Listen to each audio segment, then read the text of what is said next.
In 1218, the most powerful man in Central Asia made a decision. It took him less than 5 minutes. It destroyed everything he had built. Every city, every army, every fortress. Within 2 years. His name was Ala ad-Din Muhammad II. He was the Shah of the Khwarezmian Empire, a territory stretching from modern-day Iran to the edges of Afghanistan. At its height, it controlled the most important trade routes in the world. And he killed a diplomat. Not in battle, not by accident. He had the man executed. Then, and this is the part that sounds made up, he shaved the heads of the surviving ambassadors and sent them home as a statement. The man he had insulted was Genghis Khan. Let's talk about 1218 for a second. Genghis Khan was 56 years old. He had already unified every Mongol tribe on the steppe, something that hadn't happened in centuries. He had conquered northern China. He had crushed the Jin dynasty, the Western Shia, and a dozen other empires that thought their walls would hold. But here's what almost nobody knows. In 1218, Genghis Khan was not looking for a fight with the Khwarezmian Empire. He wanted trade. The Silk Road ran directly through Khwarezmian territory.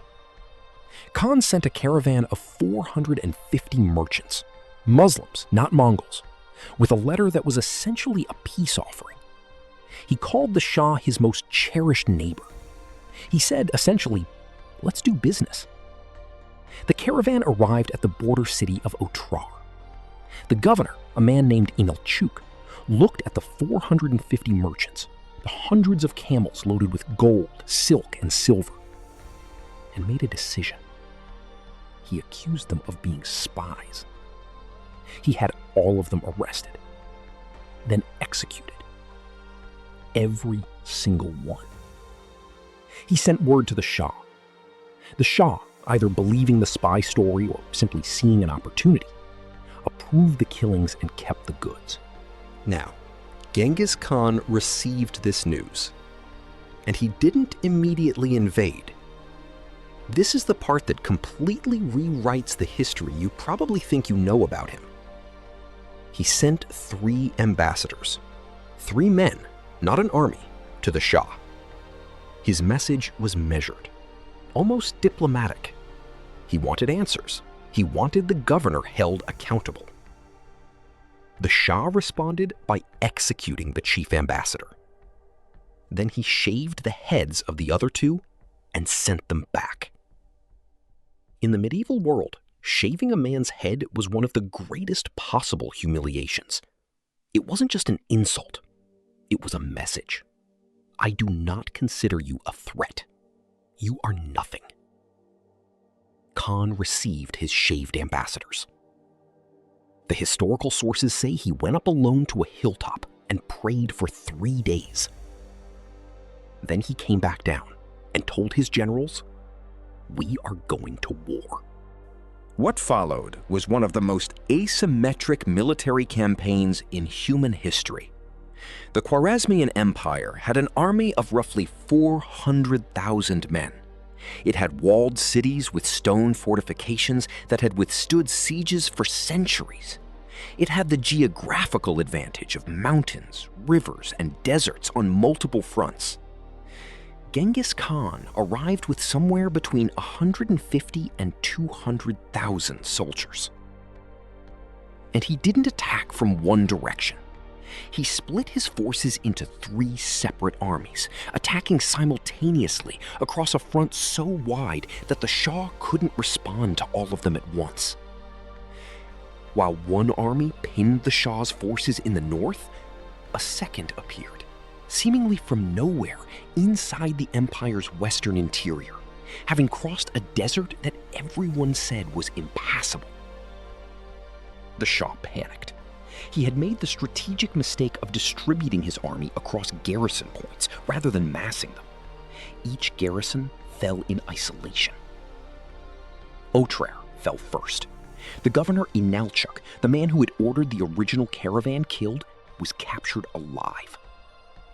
The Mongols executed him by pouring molten silver into his eyes and ears. Then Samarkand, one of the richest cities in the world, population over 200,000. It fell in 5 days. Then Bukhara, then Urgench, then Nishapur, where Khan's son-in-law was killed during the fighting, and in retaliation, the Mongols killed every living thing in the city. Every person, every animal. They left nothing standing. Merv was once called the Queen of the World, one of the largest cities on the planet. The Mongols arrived, the city surrendered. The population was led out into the plains. Then they were killed. All of them. Contemporary sources, almost certainly exaggerated, but still, spoke of millions of dead. Modern historians estimate the actual death toll across the entire campaign at somewhere between 1.25 and 15 million people.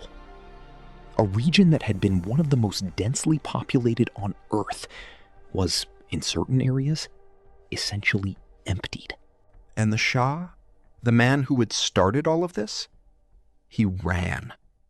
From the moment the invasion began, Ala ad-Din Muhammad II fled west, then north, then east again. Khan sent a special detachment, 30,000 men, commanded by 2 generals whose only mission was to find him. Not to conquer cities, not to hold territory, just to find one man. The Shah fled to the shores of the Caspian Sea. He commandeered a boat. He hid on a small island. He died there in 1221 from pleurisy, inflammation of the lungs, alone, in exile, without his empire, without his army, without a single city left in his name. He died on the same island where fishermen lived in reed huts. His empire had existed for over a century. It was gone in 24 months. Here's the number that still doesn't feel real when you look at it. In 1219, the Khwarezmian Empire controlled approximately 3.6 million square kilometers. It was one of the most powerful states in the world. By 1221, it did not exist. Because a governor killed some merchants. Because a Shah executed a diplomat. Because 2 ambassadors came home with shaved heads instead of answers. Genghis Khan went on to fight other campaigns. He died in 1227, still in the field. But historians argue that this response to one insult, may have been the most total destruction of a civilization he ever achieved. The cities he raised in this region wouldn't fully recover for centuries. Some never did. That's the thing about history that nobody ever really prepares you for. The catastrophic things don't always start with armies massing at borders. Sometimes they start with one terrible decision by one person who didn't think the other side would actually respond. The Shah didn't think Genghis Khan would come. He came. That's real.